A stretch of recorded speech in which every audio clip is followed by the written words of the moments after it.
How to look up the compliance record of a financial advisor.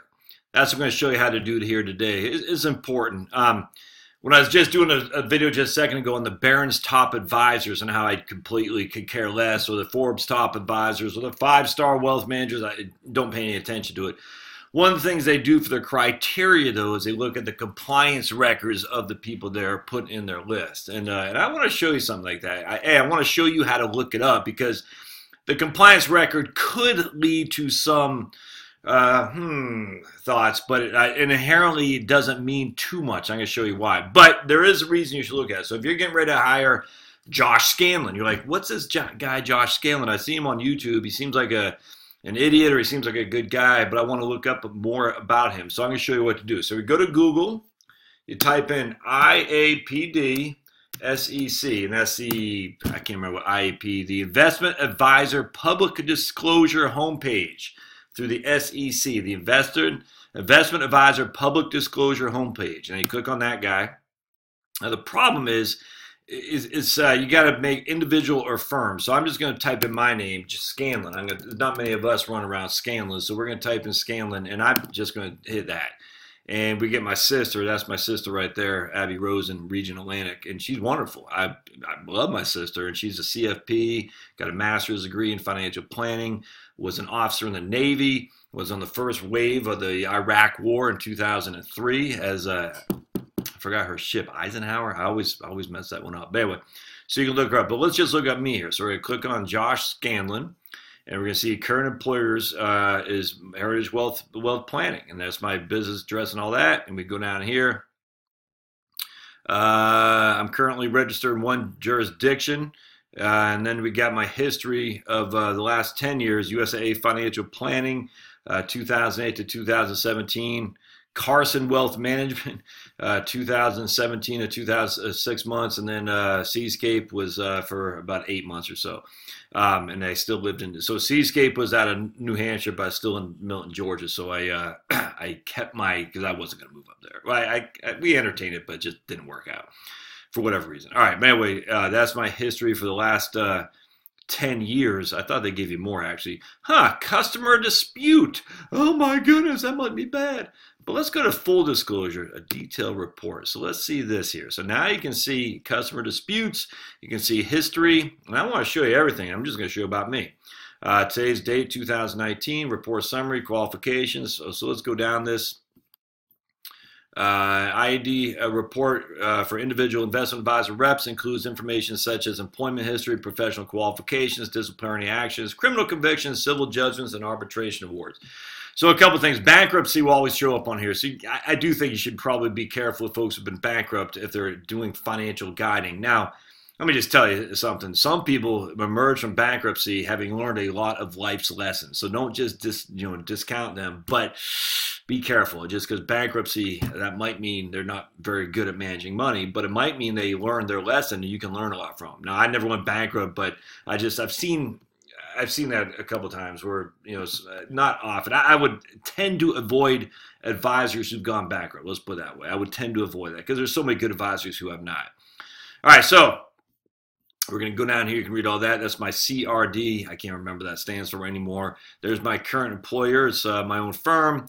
Been registered with this firm since 2018, July. Actually, since March of 2018. The lady, well, I don't really want to say it. All right. Currently registered one jurisdiction, which is in Georgia. That's it. And there's my registered investment advisor representative, was previously registered with the following investment firms. I'm surprised it doesn't go to more than that because it only goes back to the last 10 years. I'm surprised. I don't know why. We'll go back to the FINRA one here in just a second. Are there any events disclosed about this? Disclosure is a thing is a ding, is a negative on your record, and that still to this day ticks me off. I'll show you why. It says yes, customer dispute. All right, we're going to talk about that. Employment name, branch office, right there. I've been approved in the state of Georgia in July of 2018. I do not have any registered branch offices where the individual is located. I mean, just because it's just me. I'll probably drop my licenses here soon.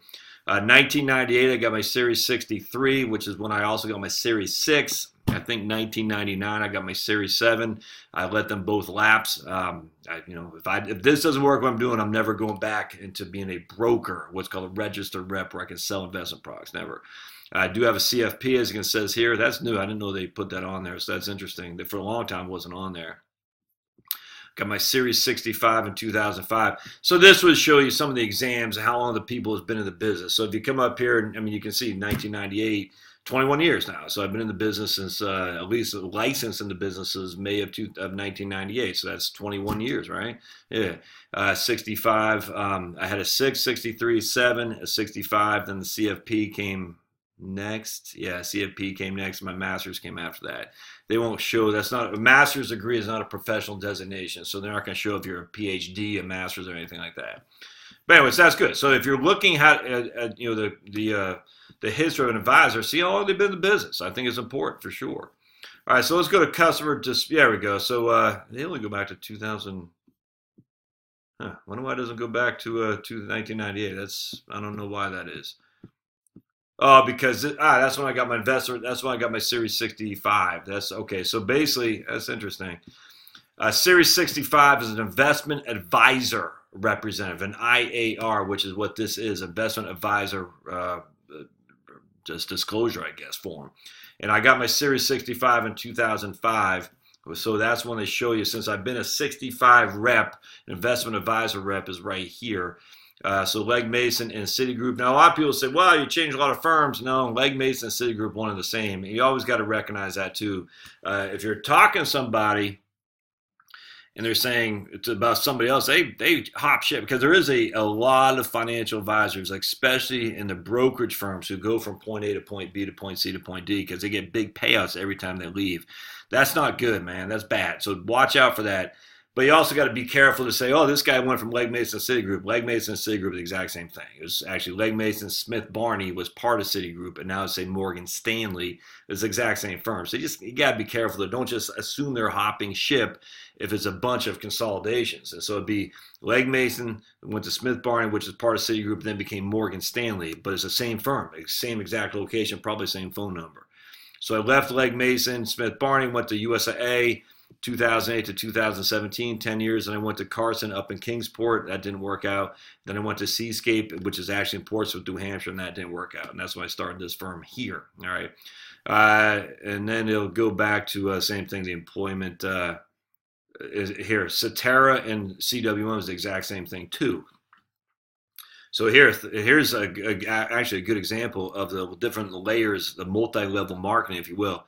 This is all one firm, GAM, Carson, and Cetera. So all these people are getting paid off you, the client. GAM was getting paid.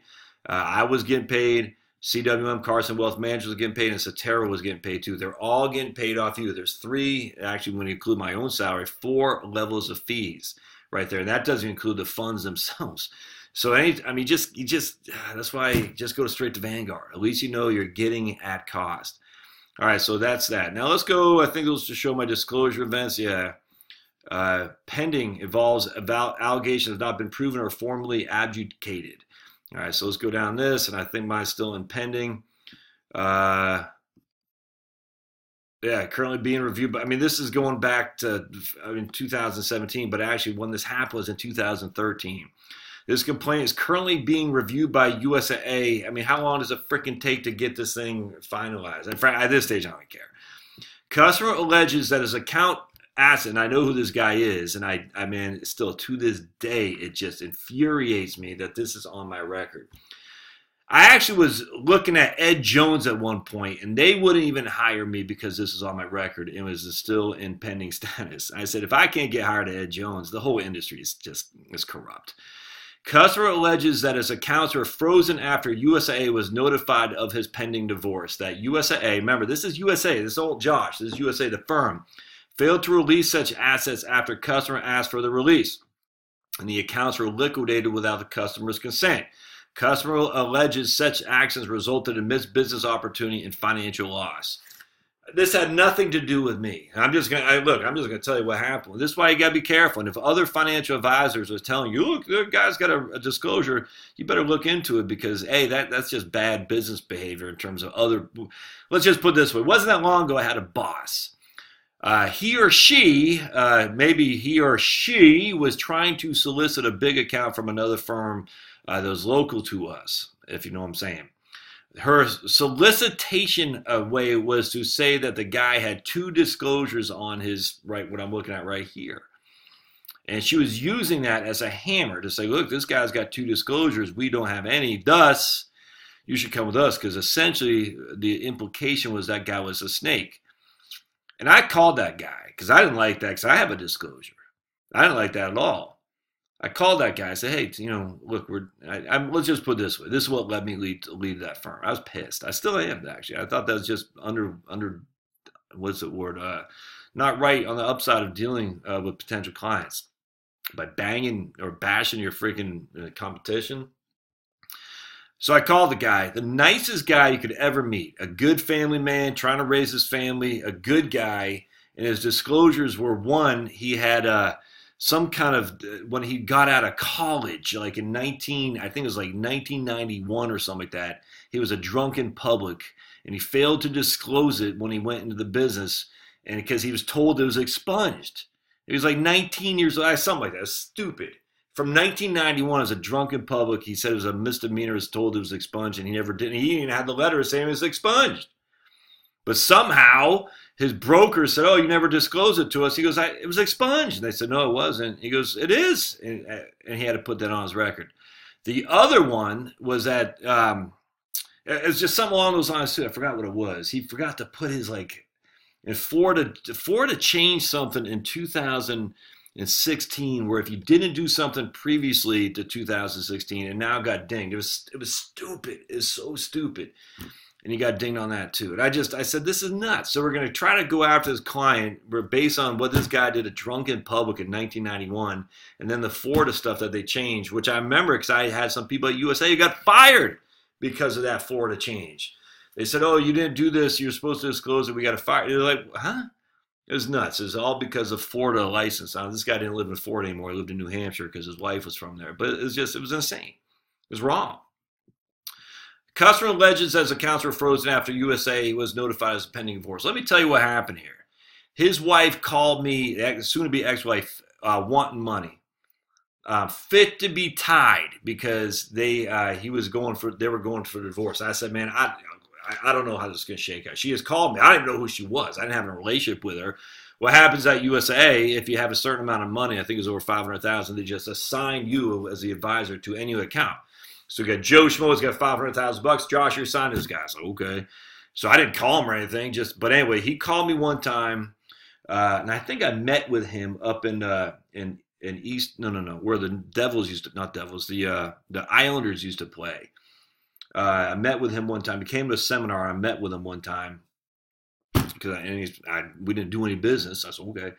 Anyway, and he was going through a nasty divorce, and I remember.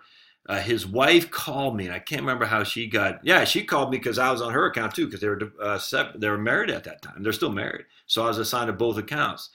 And she called me fit to be tied, wanting money, saying we're going through divorce. This guy, let's call him Lanny. We'll call him Lanny. Lanny was trying to take the money out, and she knew what he was doing, and she wanted it first. And Bob, you better give it, like screaming bloody murder. And these calls were recorded. And I said, lady, I don't know, we'll call her Rhonda. I said, Rhonda, I can't give you the money. You're going through divorce. I don't, I can't remember how this shook out. I can't. Let me take it to legal because it's a pending divorce. I don't know what happened, what I'm supposed to do. And we have this all on file in terms of recorded call. So I called legal, and they said, don't talk to either of these people anymore. They'll call us directly to us. I said, okay. That's in 2013. 2014 comes around. Literally, I'm removed from the scenario, completely removed. I did nothing else. Legal said we'll take it from there. 2014 comes around, and Lanny sees his business deal that he wants to take, and he doesn't call me because I'm not on his account anymore. He calls the legal team, and they said, yeah, we're working on the situation. And he said, we just got divorced. He said, yeah, we're working on the scenario to do something like that. And again, this all recorded line. And they got him talking to somebody recorded, and he was being belligerent, cussing. It's just the whole thing was nuts. It is his money. I mean, he should have got it. That's a fact. After the end of the day, after the divorce settlement, he should have got his money. But for some reason, USA, the legal team, just dropped the ball. Shocking. And he never got the money. And he was the idea was that he had this business property he wanted to invest in. And because he didn't get the money, he felt that he was robbed of an opportunity. And there's some legitimacy to that. USA, the business team or the legal team didn't do. I mean, it was nuts. I mean, you could see he reached out to the attorneys at USA time and time and time again, and the attorneys didn't do squat. And anyway, long story short, they did liquidate his accounts. If memory serves, I don't know if they liquidated it. I didn't have anything to do with it. But because my name was assigned to the account, he filed a complaint and named me as well. USA had and put it on my record. And now everyone's like, why don't you take this to arbitration to fight it? All right, let me tell you something, my friends. I initially looked into doing that when this came out in 2017. Remember, this is 4 years ago from 2017. Now it's 6 years ago. It's still in pending status. So the thing happened in 2013. I found out about it in 2017. Initially, I contacted an attorney to see how do I get it expunged. He goes, we can't get it expunged until it's out of pending status to begin with. It's been in pending status for 2 years. 2 years. And so, I mean, even if it were, so at this stage, I don't care. I mean, whatever. Let it be out of pending status. USA pay these guys, and no one cares. But I do, because it's still on my record, or forever will be, as if I did anything here, and I didn't. It pissed me off, pardon my French. It does. I'm like, this is just wrong, man.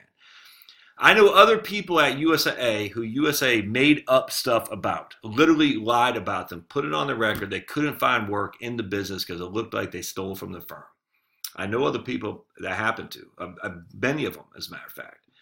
USA lied about them. Their firms are still showing, or their records are still showing a pretty significant discrepancy that's completely fraudulent, completely fraudulent. The people at USA who lied about them are still there, soon to be gone, thankfully, because USA's getting out of that business, because they know they got millions of dollars they're going to have to pay out, because you can't lie about people. I mean, I know mostly you can get away with it, but justice sometimes does serve. In this case, justice will be served, and these guys will be paid, and paid millions of dollars, because USA robbed them of their ability to work for at least 2 years now because they lied about them. And the sad thing is that the specific people who lied about them won't suffer the consequence. You and me as members of USA will, because we're going to have to pay these people out, and we own the firm, so we're going to pay it out with our own dollars, which still ticks me off. But I'm glad these guys are getting served, because USA did wrong. They're getting right. They're getting made whole. It still ticks me off, though. It's still not right, and yet USA, the people who did them wrong, just go on their daily lives. It's wrong, and they don't have any things on their record. Let's just put it this way. One guy who did the whole thing, his record's clean as wind-driven snow, because they didn't put on the record for the management. They only put on the record for the advisors. It's wrong, man. Anyway, so this will be on my record forever, because I'm not going to fight it, because it's going to cost $20,000. There's a good chance I won't win, because arbitration's stacked full of the industry titans to begin with. I mean, I might win. I have literally no idea. But I'm not spending $20,000 to get this removed, because I just don't care. But anyway, that's how you investigate a advisor. If you have a silly thing like this, man, you gotta pay no mind to it. You gotta pay no mind to it, because it means nothing. Now, there could be things. Bankruptcy is one. Little theft. If there's a perpetual complaint complaints, like the guy misled me 4 or 5 times, maybe that. But if it's just one off like this, or even 2 offs, you just gotta pay no mind to it. All right. If it says failure to disclose a previous infraction, like my man up in New Hampshire with his freaking drunken public thing from 1991, just don't discount those guys right out of the gate. There are a lot of righteous people who have infractions. You just can't discount them. All right, we'll see you next time. Thanks now.